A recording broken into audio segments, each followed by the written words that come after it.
పదులు మెట్టిన కళ్ళు తొక్కిన సప్త పదులు మెట్టిన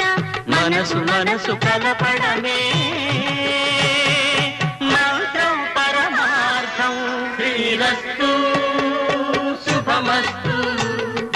శ్రీరస్తు శుభమస్తు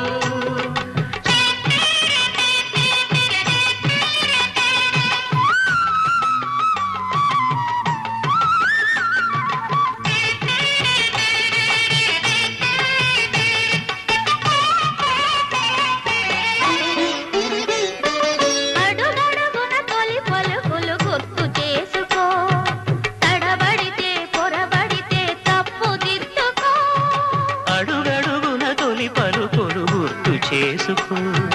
తడబడితే పొరబడితే తప్పు దిద్దుకో